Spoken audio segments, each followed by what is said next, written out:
Agradeço a presença de todos e espero que vocês aproveitem, tenho certeza que vocês vão aproveitar bastante as ideias da conferência para a gente, nessa época de Natal, onde nosso coração está tão receptivo, né, essas ideias mais iluminadas, que a gente possa realmente desfrutar da mensagem que hoje a gente vai ter aqui na igreja nessa conferência. Então vamos trabalhar.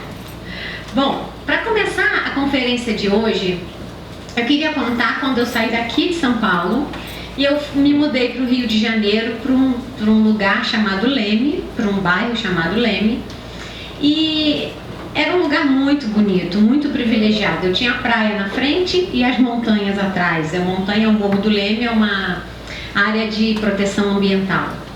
Bom, quando a gente chega em algum lugar com mudança, quem mudou já deve entender o que eu vou falar, é muita caixa, gente. É caixa para tudo que é lugar.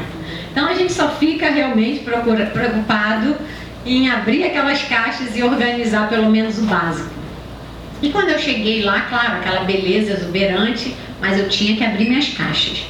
Mas um dia, no primeiro dia, na verdade, quando a mudança chegou, eu olhei para atrás do Morro do Leme, né, que é essa área de preservação ambiental, eu vi um morrinho, o Morro do Leme está aqui, eu vi um morrinho um pouquinho maior que o Morro do Leme. E aí eu falei, meu Deus, que morrinho é esse? Porque eu conheço tão bem a geografia do Rio, mas eu falei, que morrinho é esse? Mas eu não tinha tempo para ficar pensando no morrinho, porque eu tinha a caixa para abrir. E aí, primeiro dia, segundo dia, e aí no dia seguinte, no terceiro dia fez um sol, de noite começou a abrir o tempo, eu falei, amanhã de manhã eu quero ver o sol nascer, eu sempre gostei de ver o sol nascer e se pôr. Eu falei, então amanhã as caixas vão ficar para lá e eu vou para a praia cedinho. E assim eu fiz, acordei cedo, fui para a praia, fui ver o sol nascer, e aí eu saí. Para quem não conhece bem, o Leme está aqui no Rio de Janeiro, e é como se fosse um U, e a outra é a mesma praia de Copacabana, só muda o nome, e na outra ponta a gente tem o Forte de Copacabana. Então eu andei do Leme a Copacabana, e quando eu voltei, exatamente quando eu voltei, me virei para voltar, que eu olhei, que eu consegui ver o Morro do Leme, eu vi que aquele morrinho que eu não sabia o que era o Pão de Açúcar. Eu falei, nossa! E o Pão de Açúcar muito maior do que aquele morrinho do Leme. O Pão de Açúcar muito mais distante, porque parecia que aquele morrinho estava imediatamente atrás do Morro do Leme. E foi interessante porque aquilo me fez pensar imediatamente em várias coisas, porque o ponto de vista que eu estava vendo aquele morrinho não deixava eu ver o que realmente era aquele morrinho, que é o nosso tão conhecido Pão de Açúcar, mas daquela perspectiva, daquele momento onde eu me encontrava no calçadão, eu pude ver a paisagem, que é linda, né? E eu fiquei pensando quantas vezes na minha vida eu estou assumindo algumas posturas a partir do ponto de vista limitado, de um ponto de vista que não me traz o panorama real de uma situação. E aí eu posso estar cometendo enganos. Então foi muito interessante porque várias coisas vieram ao meu pensamento a partir daquela simples noção de uma perspectiva diferente. E aí depois, lá no forte onde eu morava, a gente podia subir, porque tem a parte histórica do quartel lá, e a gente pode subir no alto do Morro do Leme. E aí eu fui lá e realmente eu pude ver todo o panorama, identificar de um outro ângulo, né? Vi o Pão de Açúcar de um outro lado, sob uma outra perspectiva, vi todas as montanhas, que realmente é um cenário maravilhoso que a gente tem do Rio de Janeiro. Então eu fiquei muito grata por reconhecer aquele panorama real. Agora, o que isso tem a ver com a cura cristã? Vocês devem estar perguntando, o que eu tenho a ver com a cura cristã isso? A gente vai hoje correlacionar esse panorama real que nós encontramos num ponto de vista elevado, um ponto de vista espiritual, que é o ponto de vista a partir da presença de Deus. E aí nós vamos perceber que pontos de vistas limitados, o ponto de vista a partir do senso, dos sentidos físicos, eles não vão nos informar o panorama real. Então a gente vai trabalhar hoje o que é a cura cristã. Por que dessa qualificação de cristã? e de fato o que representa a cura. E nós vamos fazer isso através da fundamentação. A fundamentação que a ciência cristã nos dá. A ciência cristã, ela é baseada na Bíblia, principalmente nas obras de Jesus. Então, é uma alegria quando todo mundo se comemora o nascimento de Jesus, a gente poder falar das obras dele de forma científica, de forma clara, onde todos nós podemos praticar a cura cristã. E a ciência cristã, ela foi descoberta por Mary Baker Eddy. E é interessante a gente entender essa perspectiva de como a ciência cristã nos foi entregue e o que isso representa para a humanidade, que vai além de questões religiosas, que vai além de algumas perspectivas que a gente pode perceber humanamente, mas o que representa a ciência cristã para a humanidade. Bom, a senhora Eddy, ela apresentava uma saúde frágil desde a sua infância.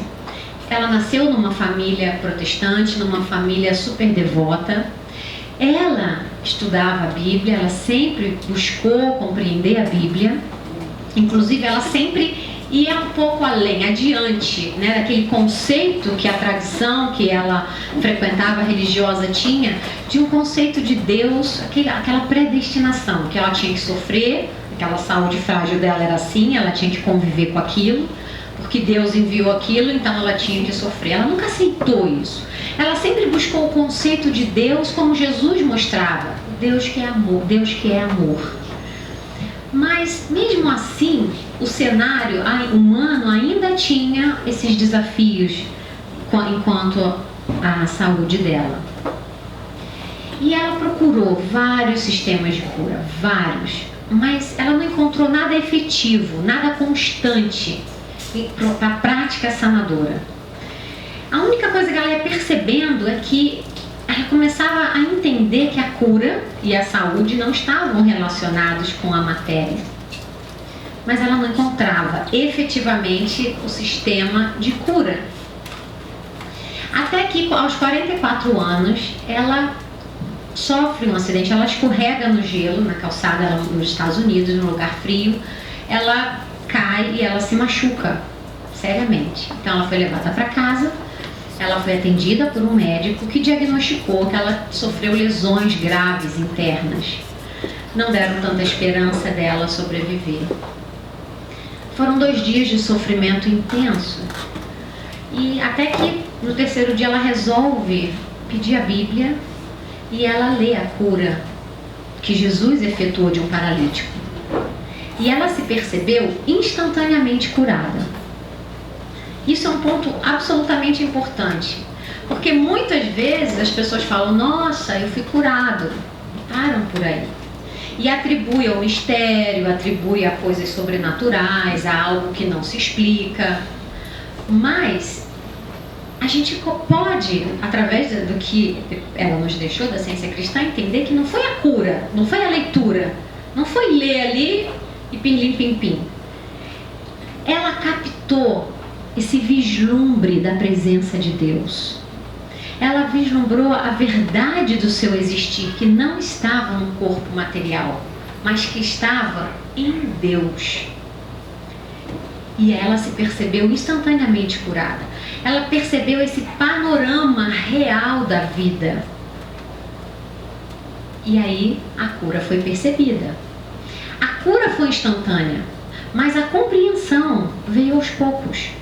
Porque ela entendeu a importância de prosseguir e buscar o entendimento do princípio dessa cura. Não delegar, tudo bem, Deus me ajudou e tal.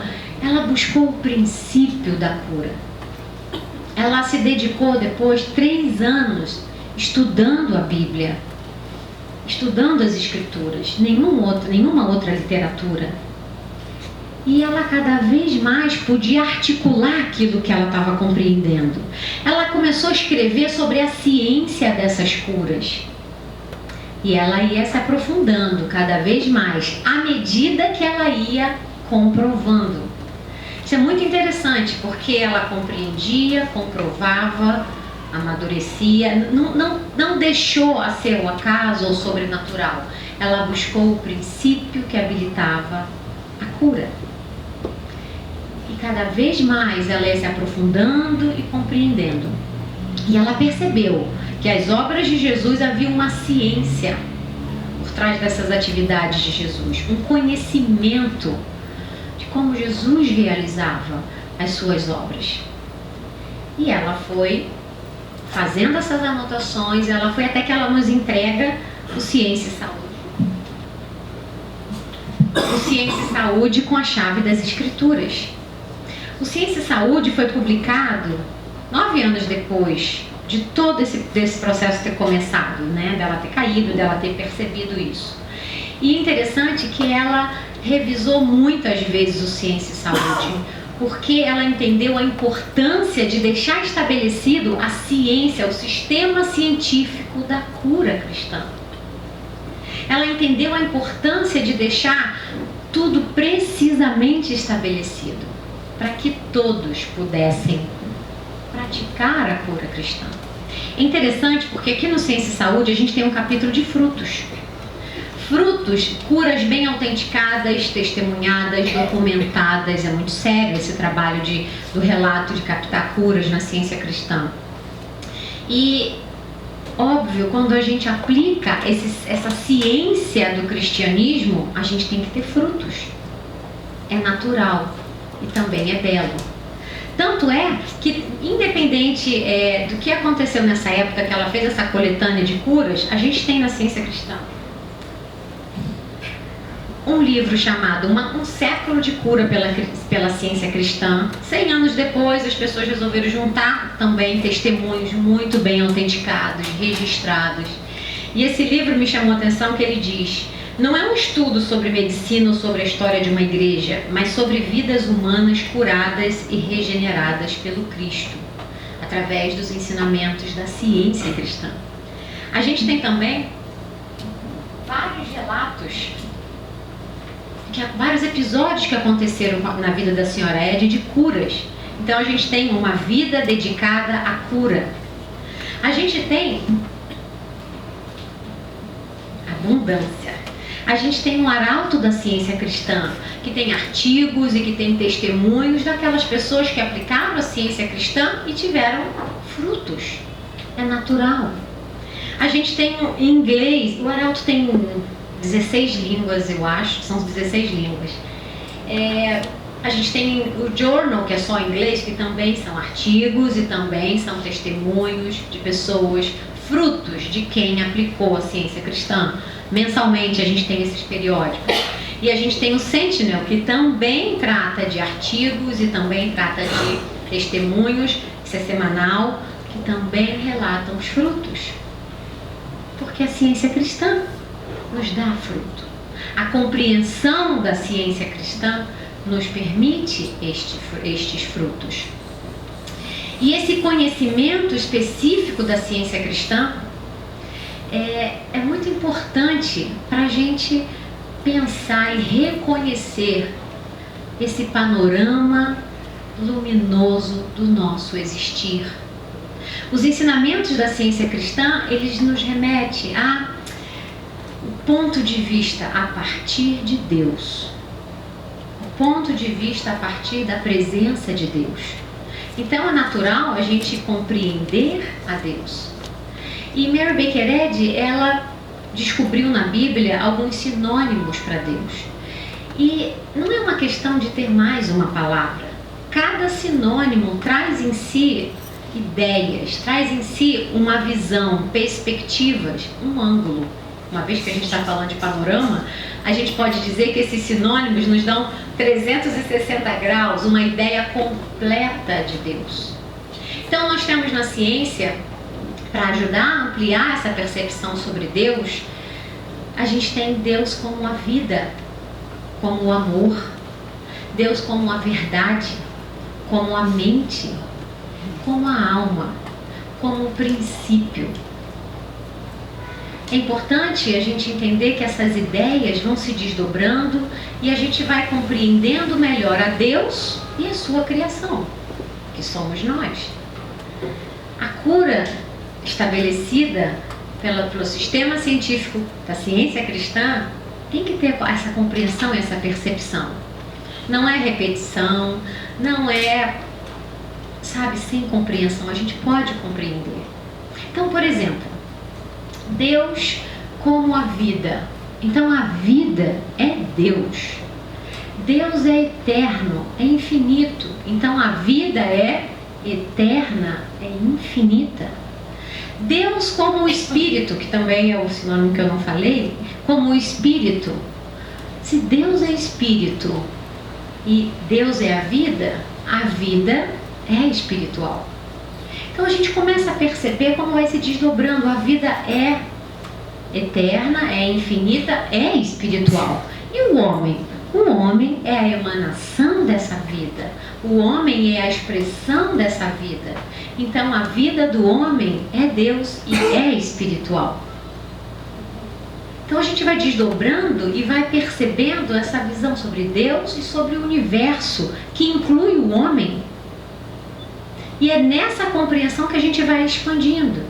E como o homem, a vida é espiritual, a gente compreende todas essas ideias pelo senso espiritual. O que é esse senso espiritual? A senhora Ed diz no Ciência e Saúde. É a capacidade constante, consciente de se compreender a Deus. Eu brinco na escola dominical com as crianças que é o CCCCD.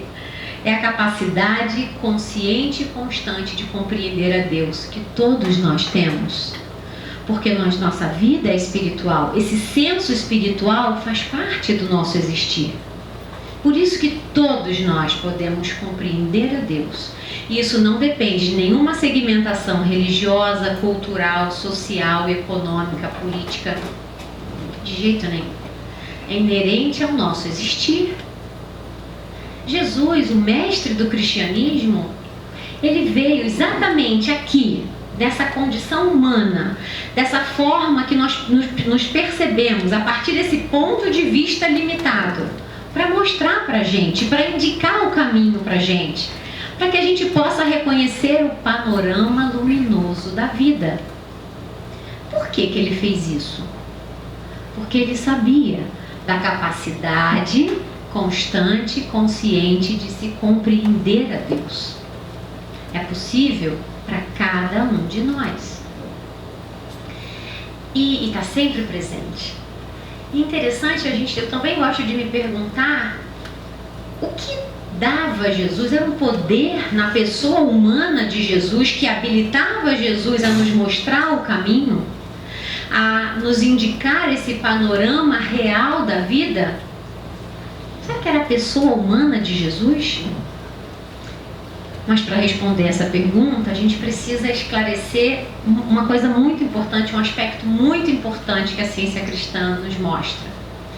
Jesus, enquanto homem, e o Cristo.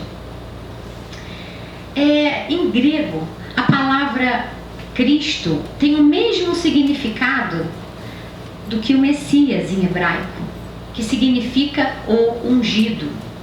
E ungir significa ser autorizado, ser consagrado. Então, por isso que Jesus era chamado Jesus o Cristo, Jesus o Messias, Jesus o ungido. Ele era o ungido de Deus. Ele era autorizado por Deus para cumprir essa missão e para nos revelar esse panorama luminoso da vida. Ele não era Deus. Ele era o ungido de Deus.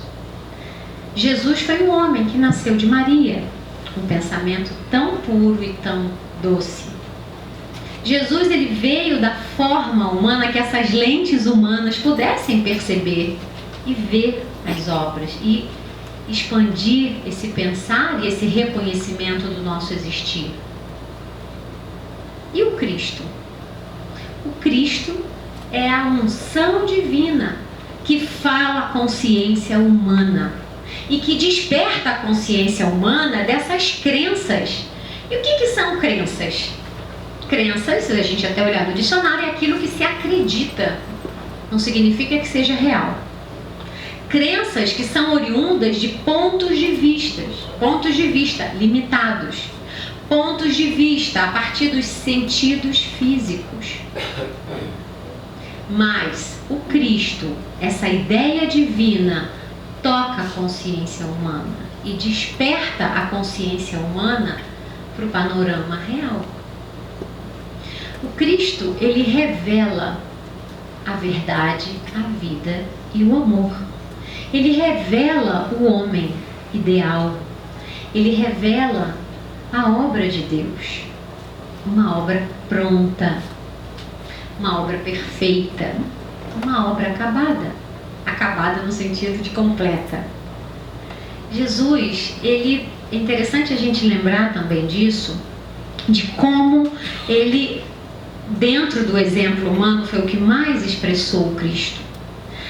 E o que significa isso? O Cristo, como ele revela, eu gosto muito de pensar nas palavras, não em si, só pela palavra, mas pelas ideias que elas nos remetem. Então a palavra revelar é mostrar, é fazer transparecer.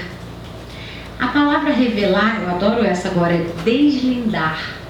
Deslindar é tornar compreensível aquilo que é confuso e obscuro. Então, o Cristo fala a consciência humana, e a consciência humana é que mistura os conceitos oriundos de pensamentos mortais, dos pontos de vista limitados, e anula essa concepção equivocada, obscura. Jesus foi o homem que mais mostrou o Cristo, por isso ele realizava tudo o que ele realizava. Então, a gente pode começar agora a pensar por que da cura cristã. Então a gente sabe, a cura cristã é a cura como Jesus fazia. A cura cristã é a cura pelo Cristo, por meio do Cristo. Eu até lembrei aqui nessa música que a gente cantou, brilhando como Jesus, a gente pode até cantar, curando como Jesus. A gente pode curar como Jesus, porque não era um poder pessoal de Jesus, mas era o Cristo. E Jesus queria que seus discípulos soubessem disso. Aqui na Bíblia, em Mateus, Jesus faz uma pergunta para Pedro, e ele pergunta: mas vós, quem dizeis que eu sou? Respondeu Simão Pedro: tu és o Cristo, o Filho do Deus vivo. A importância dos discípulos compreenderem que não estava no poder humano de Jesus, mas no Cristo. E isso é que garantiria que eles continuassem a fazer a obra, brilhando como Jesus, curando como Jesus. E no Ciência e Saúde nós também encontramos, a senhora Ed diz: tornou-se então evidente a Pedro que era a divina vida, verdade e amor, e não uma pessoa, o que curava os doentes, e constituía uma rocha, um fundamento firme no reino da harmonia. Curando como Jesus. A cura pelo Cristo. Quando a ideia do Cristo toca a consciência humana e nos mostra o panorama luminoso do existir. Mas se ele mostra esse panorama luminoso do existir, a obra pronta, perfeita, harmoniosa, equilibrada, a gente sabe também que essa obra ela tem um selo de qualidade, porque a gente pode ler um selo espiritual, um selo onde a gente lê na Bíblia, no primeiro Gênesis: e viu Deus tudo quanto fizera, e eis que era muito bom. Não é bom, é muito bom. Gente, se o Cristo revela que tudo é muito bom, o que significa curar? Consertar a obra muito boa? Dar um ajustinho na obra muito boa de Deus? Ou quem sabe dar uma mudançazinha na vida? A vida é Deus, então a gente pode tentar dar uma mudadazinha em Deus? É uma explicação de uma forma simples, mas é para a gente pensar. Então, o que significa a cura? Ajustar? Melhorar? Definitivamente não é nada disso. A cura cristã, como Jesus fez, significa ver a realidade espiritual, reconhecer conscientemente o que verdadeiramente nós somos, reconhecer esse quadro da vida, esse quadro da vida onde nós fazemos parte, reconhecer a perfeição da obra já estabelecida, não que ela vai ficar, ela já é perfeita. E essa imagem e essa consciência do homem real, essa consciência desse panorama luminoso se reflete na experiência humana. Não é consertar o homem, porque consertar o homem é do ponto de vista limitado, é do ponto de vista da existência numa concepção material. Mas nós estamos estabelecendo como Jesus se estabelecia no ponto de vista a partir da presença de Deus, da vida que é infinita, eterna, perfeita. É nesse ponto que a gente está se estabelecendo. E quando a gente está consciente, quando a consciência humana se inunda dessa percepção, dessa imagem, dessa ideia, se reflete na experiência humana. Então a gente vai perceber que é mental, não tem nada a ver de consertar uma condição material. E também a gente vai perceber que a cura é agora, exatamente agora, possível para cada um de nós. Porque não é consertar, é reconhecer que a obra pronta está. É o fato espiritual, é a realidade do nosso existir.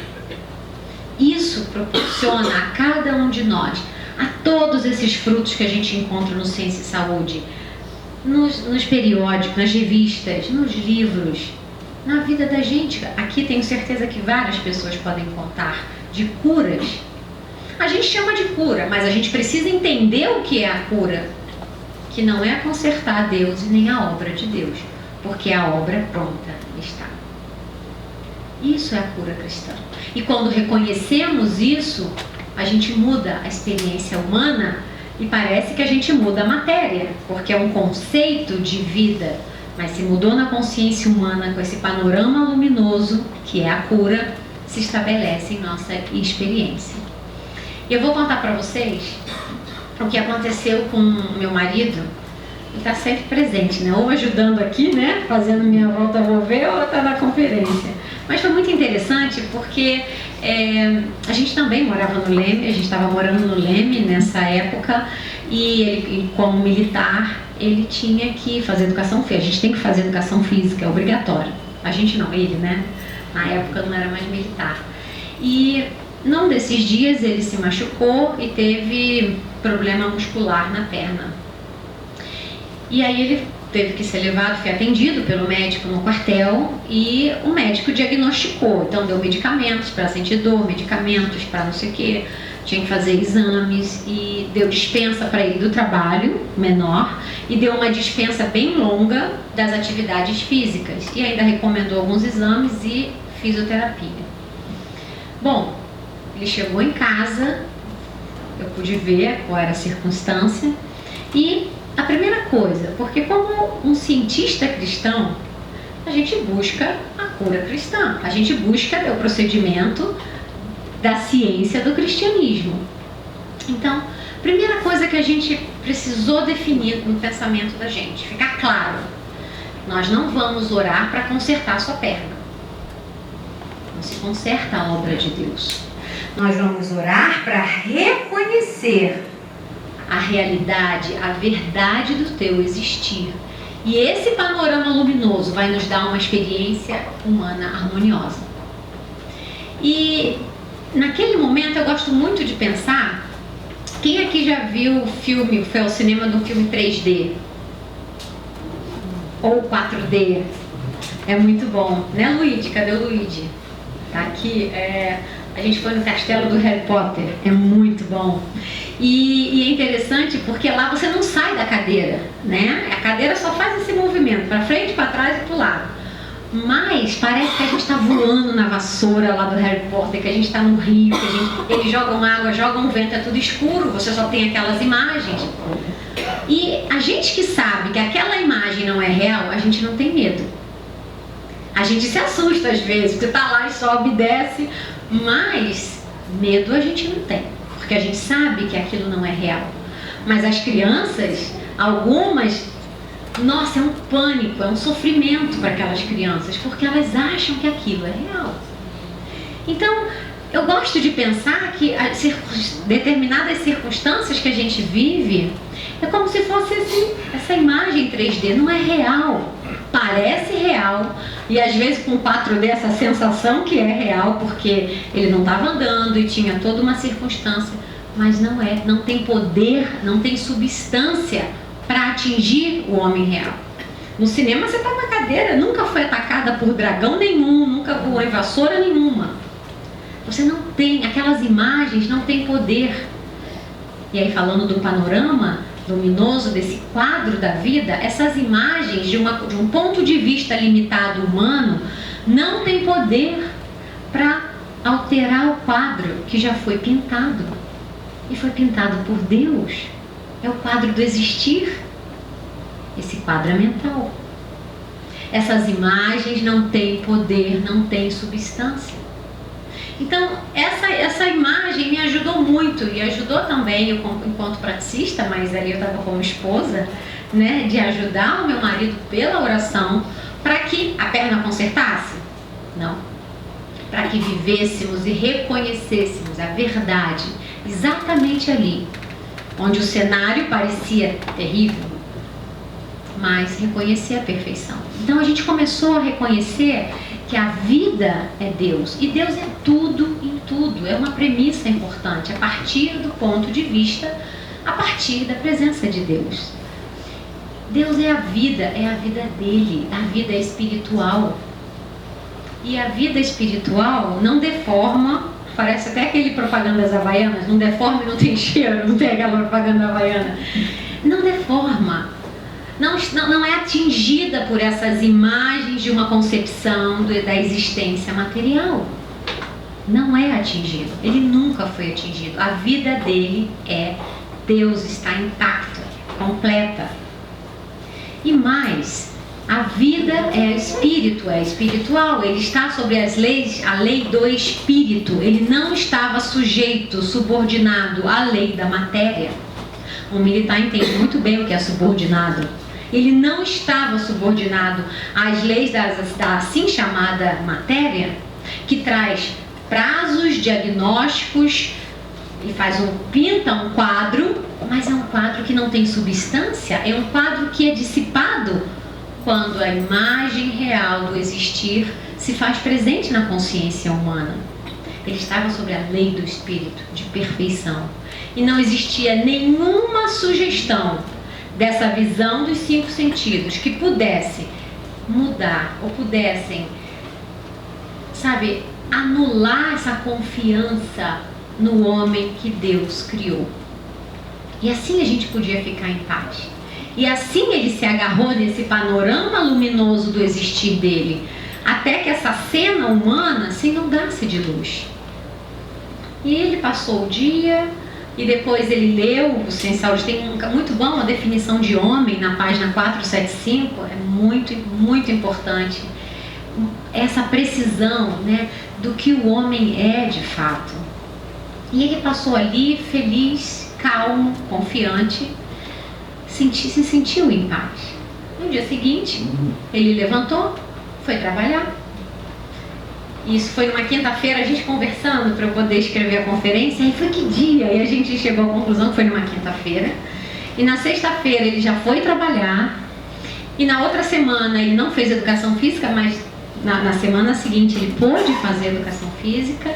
E as pessoas ficaram assustadas no quartel, porque o médico havia dado um período longo e uma série de recomendações, e eles vieram perguntar a ele, e foi uma grande oportunidade dele compartilhar a ciência cristã. Não, a gente não tem, por respeito, e por tudo que a gente compreende que a ciência não é uma coisa que é imposta, a ciência é para ser sentida, para ser buscada. Nunca foi a ideia de ficar atacando ciência ou ciência e saúde em alguém, mas é natural. E o próprio médico pediu: o que o coronel, o que aconteceu com o senhor? E aí ele falou sobre aonde ele se firmou, qual foi a base que ele se firmou, qual o ponto de vista que ele se estabeleceu, como ele viu a situação. E o médico pediu um livro e a gente pôde compartilhar um livro. Então, é essa maneira como nós percebemos o homem.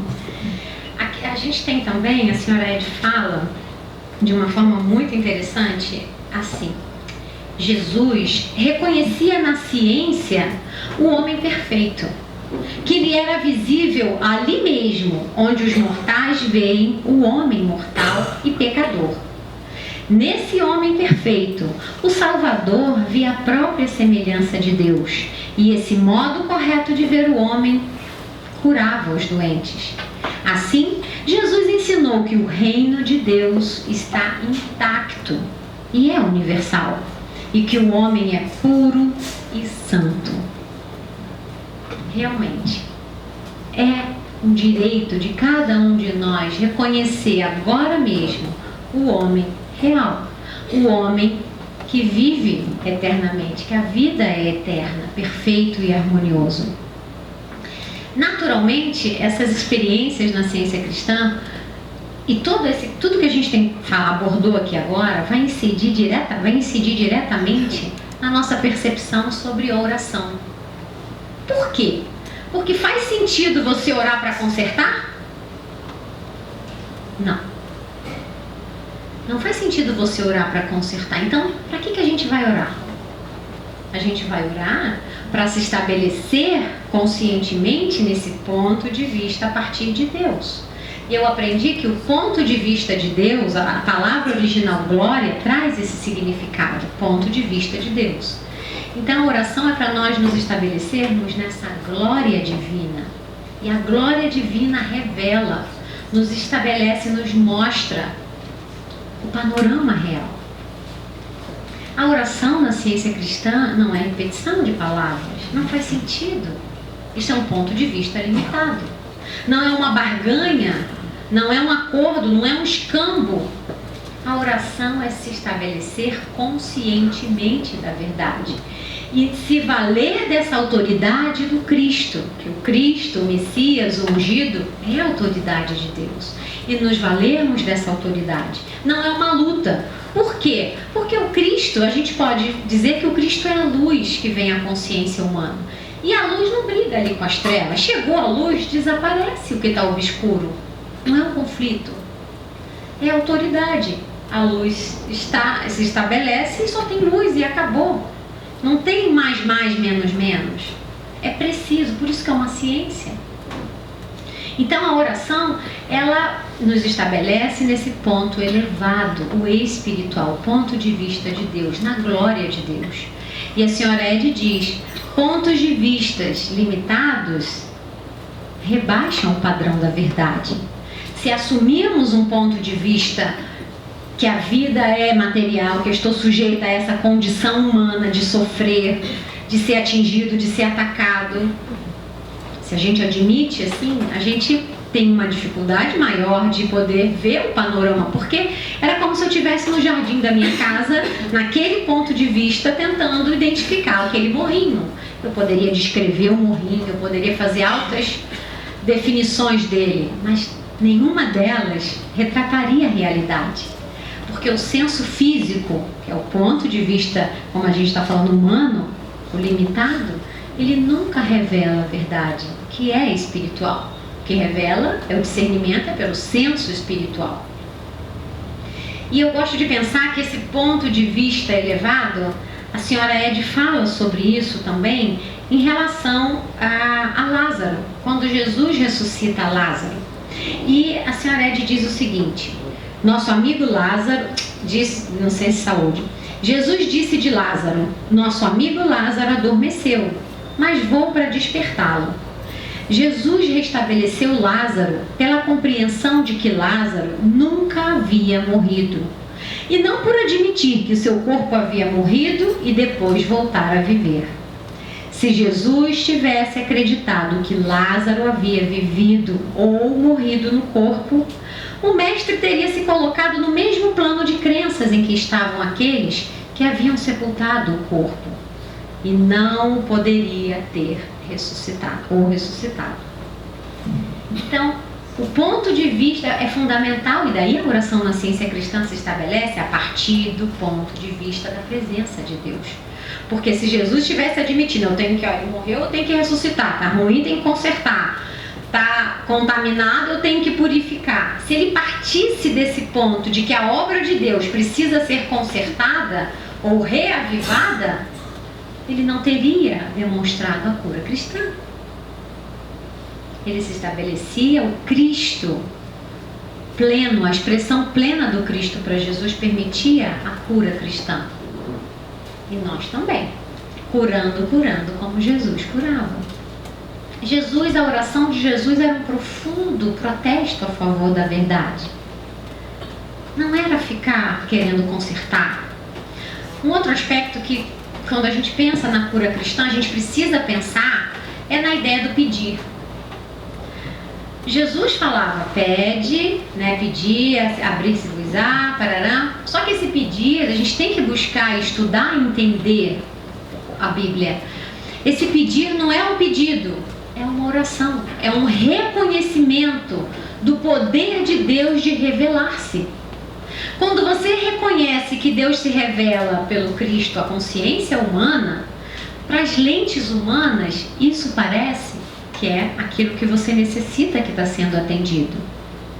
Então é interessante a gente pensar que o pedir não faz sentido eu pedir a Deus para consertar, porque não é para consertar. Então eu vou pedir o quê? Não é um pedido de pedido, é uma oração. E a oração é esse reconhecimento, esse estabelecimento da verdade. Então se você reconhece, estabelece a verdade conscientemente, aí abrir-se-vos-á. É a experiência humana, é a parte mental, esse reconhecimento da consciência humana e aquilo que a experiência humana vê, abrir-se-vos-á. Então a gente pode pensar em todos esses aspectos que a ciência cristã nos permite. Mas aí vem uma coisa muito clara, uma pergunta que eu acho que vem para todo mundo. O que aconteceu com a cura cristã que Jesus fazia? De uma forma tão efetiva, o mundo todo conhece Jesus. E por que a cura cristã não está aí? Tão estabelecida, ela foi estabelecida, definida pela ciência cristã. Mas, e o pensamento da humanidade? Eu gosto de pensar nesse aspecto como um ciclo de amor. O pensamento da humanidade foi se elevando. Primeiro, os patriarcas, os profetas tiveram vislumbres dessa verdade espiritual e fizeram todo esse trabalho que a gente vê no Antigo Testamento. Depois vem Jesus, o advento de Jesus, que celebramos essa tarde. O advento de Jesus traz o quê? Ele traz a mensagem do panorama luminoso, ele traz a mensagem do reino dos céus aqui em nós. Ele traz a mensagem da obra pronta, ele traz a mensagem do homem, a imagem e semelhança do homem filho de Deus. Mas essa mensagem precisava ser compreendida pelos seus discípulos. E depois da ressurreição, quando ele mostra que a vida é eterna, os seus discípulos compreenderam. A ressurreição de Jesus, a senhora Ed diz em Ciência e Saúde, também foi a ressurreição deles. E eles puderam também apresentar esse panorama luminoso, não no poder pessoal, mas pela ação do Cristo, pelo que eles compreenderam. E outras pessoas se juntaram a eles nessa nova visão, mesmo com toda a resistência, toda a agressividade que havia na época. Eles não tinham moleza. Mas essa mensagem precisava chegar mais longe. Aí vem Paulo. Olha que quanto fluxo de amor para a humanidade. E aí vem o apóstolo Paulo e leva essa mensagem cristã, do cristianismo, da cura cristã por todo o mundo. Mas aí, o que aconteceu? Tudo aquilo que Jesus combatia, tradição, de se utilizar as ideias espirituais como poder político ou econômico que seja, essas ideias novamente tentaram encobrir a cura cristã. E o que aconteceu com a humanidade? ela foi se distanciando dessa percepção. Se a gente fizer uma análise, chegou um determinado momento que ficou natural. A cura física ficou delegada à medicina, às leis da medicina. E a cura do pecado ficou delegada a quem? A Deus, ou aqueles que cuidam das coisas de Deus. Mas tem horas que a lei da medicina ali não resolve. Aí no desespero, enfim, ou por toda uma convicção, aí se busca Deus. Não é o convencional, mas se busca Deus para tentar curar aqui. Gente, é confusão, cada vez mais confusa. Ninguém vai ao médico e fala, aí pequei. Não vai. Por quê? É um conceito que a humanidade adotou. Se a gente pensar, por que eu vou ao médico para dizer que eu estou doente? Se você compreende a mesma base do homem puro e perfeito, é confusão cada vez mais confusa. Mas essa época é uma época de boas novas. A boa nova é que a cura cristã foi restabelecida conforme Jesus praticou. A ciência cristã vem completando esse ciclo de amor. E ela completa como que a ciência cristã completa? Quando ela estabelece regras definidas, estabelece claramente esse sistema científico cristão. São as boas novas que a gente tem. Não está perdido, está estabelecido, está tudo aqui, Bíblia e no Ciência e Saúde. Só basta a gente praticar, já está revelado. E Mary Baker Eddy cumpre a missão dela, pela revelação que ela teve de Deus, de nos entregar a ciência cristã. E esse ciclo de amor, ele está presente para a gente usufruir dele.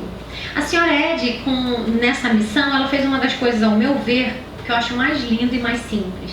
Ela estabeleceu a conexão entre a palavra inspirada da Bíblia e a prática sanadora, tanto do pecado como da doença. Porque quando eu comecei a contar, não sei se vocês perceberam, a família tinha fé, tinha uma devoção pela Bíblia, pelo conhecimento da Bíblia, mas o cenário humano ainda era de uma saúde frágil. Mas ela faz essa conexão de aplicarmos a palavra inspirada da Bíblia na nossa saúde, na nossa vida. É um presente. E a gente tem que praticar, e nessa ideia de praticar, eu queria compartilhar com vocês o último testemunho, que uma amiga minha, que é cientista cristã, que busca compreender a ciência e aplicar esses ensinamentos, porque está tudo revelado, é só praticar. Ela teve uma experiência que foi muito linda. Ela é casada, ela é cientista cristã, mas ela é casada com um muçulmano. E eles decidiram não ter nenhum problema, se respeitar, ter um respeito mútuo quanto à decisão das questões religiosas. Bom, ela casou, teve o neném, e quando ela foi ter o neném, ela esperava que ela fosse ter em casa, porque na cultura do marido dela isso é normal, mas a parteira disse que o neném estava sentado, tinha que ir para o hospital, e ela foi. Teve o filho de cesariana, e quando ela recebeu o neném, ela percebeu que a perninha do neném estava encostando no bercinho, assim, aberto. E aquela cena para ela falou que tanta sublimidade daquele momento da maternidade, e quando ela olha, aquilo assustou completamente, e entrou a enfermeira com 4 radiografias e falou: olha, a sua filha tem uma deformidade, deficiente, mas pode ser tratada. E aí o médico foi aquele choque, porque tanta coisa boa, tanto um momento tão especial, e vem o médico a seguir e falou: olha, nós já marcamos a consulta, daqui a 10 dias a senhora tem que se apresentar numa clínica para poder, essa clínica é especializada para bebês recém-nascidos, para a senhora começar um tratamento para sua filha, senão ela nunca vai andar. E eles saíram, e o marido dela imediatamente disse: eu quero levar a minha filha nessa clínica. Aí ela falou: tudo bem, vamos levar a nossa filha na clínica, mas esses 10 dias eu quero que você me apoie, porque eu vou orar, eu vou praticar aquilo que a ciência cristã me ensina. Primeira coisa, eu vou reconhecer que essa ideia de Deus, que ela é uma ideia de Deus perfeita, harmoniosa. Eu vou estabelecer o meu ponto de vista a partir de Deus, uma ideia perfeita. E ela disse para ele: eu quero que você me ajude, que você me apoie 100%. E ele falou: mas como é que eu posso ajudar, apoiar, eu não sou cristã. Ela falou, você vai apoiar porque você ama. Aí ele, como eu posso fazer? Ela falou, vou te pedir 3 coisas. Primeiro, que você não tenha medo. Aí ele, mas como é que eu não vou sentir medo? Ela falou, ame. Quando você tiver medo, ame a sua filha, ame a sua esposa, ame a sua família, ame, ame e ame. Ele falou, bom, isso eu posso fazer. Amar eu posso fazer. Isso é fácil para mim. Ela, ótimo, vamos para a segunda coisa. Reconhecer a identidade espiritual dela como perfeita. Antes de você ver esse bebezinho, esse corpinho, ela já era uma ideia de Deus. E não tinha nenhum elemento de matéria. E é nessa visão que a gente vai se agarrar, é nessa visão que a gente vai estabelecer. E aí ele estava com a mãozinha dela, ela disse que quando ele olhou para a mãozinha veio um ar de tanta pureza, de tanta inocência, né, que a mãozinha do bebê, muitas vezes, todo mundo a gente se encanta com um sorriso e com essas coisas, é tão terno. E aí ele falou, eu posso pensar nela como uma ideia de pureza, isso eu posso fazer. Quando vier o pensamento de que ela tem uma deformidade, eu posso pensar nela com pureza. Ótimo. Terceira coisa, ela falou, não fale com ninguém, porque nós vamos buscar nos fundamentar no fato real, no fato do existir. E aí eu fico contando para os outros, e aí aquela ideia, o pensamento repousa nessa atividade, e a gente não quer isso. A gente quer focar, a gente quer manter o pensamento naquilo que tem que é naquele panorama que tem que ser percebido. Ele falou, tudo bem, você tem o meu apoio nesses 10 dias e eu vou te apoiar dessa forma. E aí ela pede ajuda a um praticista da ciência cristã, que é uma pessoa que ajuda as pessoas pela oração, que reconhece que é pelo Cristo que a cura, ou seja, que esse panorama luminoso é percebido, não é um poder pessoal do praticista. Bom, e o praticista convida ela a pensar, a orar, desdobrar, a se estabelecer num patamar elevado. E ele pede que ela, e eles conversam sobre esse trecho do Ciência e Saúde. Quando a ilusão, eu vou ler o trecho todo, depois eu vou fazer o desdobramento que ela fez. Quando a ilusão da doença ou do pecado te tentar, agarra-te firmemente a Deus e sua ideia. Não permitas que coisa alguma, a não ser sua semelhança, permaneça no teu pensamento.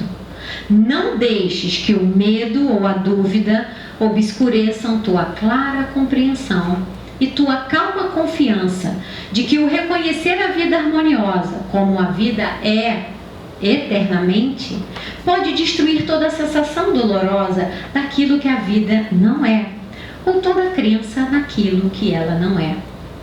Deixa que a ciência cristã, em vez de o senso corpóreo, sustente tua compreensão do existir. E essa compreensão suplantará o erro pela verdade, substituirá a mortalidade pela imortalidade e imporá silêncio à desarmonia mediante a harmonia.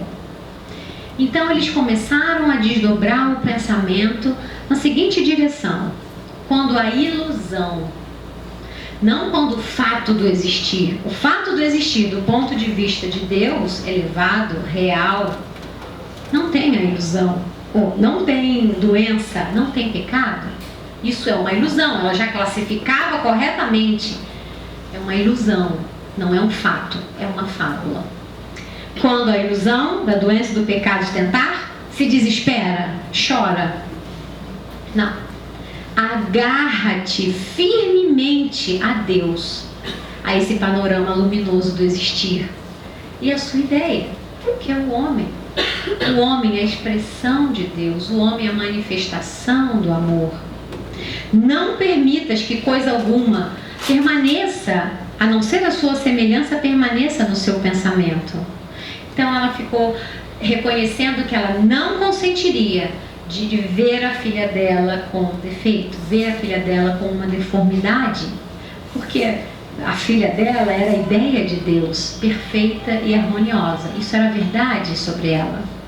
E aí ela continua: não deixes que o medo, olha o medo aí, O medo é um fator que o amor lança fora o medo. O medo, no tratamento da ciência cristã, porque o cientista cristão não negligencia o problema, ele trata o problema da forma que a ciência cristã nos ensina. E o medo tem de ser realmente anulado e a dúvida também, será que vai dar certo? Será que isso vai funcionar? Não, a verdade é a verdade. Ponto. Final. E aí ela continuou, não deixa que o medo ou a dúvida obscureça. Não é luz. Não é um panorama luminoso ou iluminado que o Cristo nos dá. Mas não permita que isso obscureça a tua clara compreensão e tua calma. A calma, é interessante que primeiro ela fala da compreensão e depois da calma. A calma não é vou ficar calmo, é com compreensão. É a calma, essa confiança absoluta. E assim ela foi desdobrando. Porque quando essa calma, essa compreensão e essa calma foi estabelecido, você vai perceber a vida como ela é. E é o que diz aqui, vai perceber a vida como ela é eternamente. E depois diz, deixa que a ciência cristã, em vez de o senso corpóreo, sustente tua compreensão. A ideia de sustentar é interessante porque é manter, mas é também nutrir. Sustentar é nutrir. Então deixe que a ciência cristã nutra a sua compreensão. Deixe que a ciência do Cristo mantenha a sua compreensão nesse patamar, nesse ponto de vista elevado. E assim, o que vai acontecer?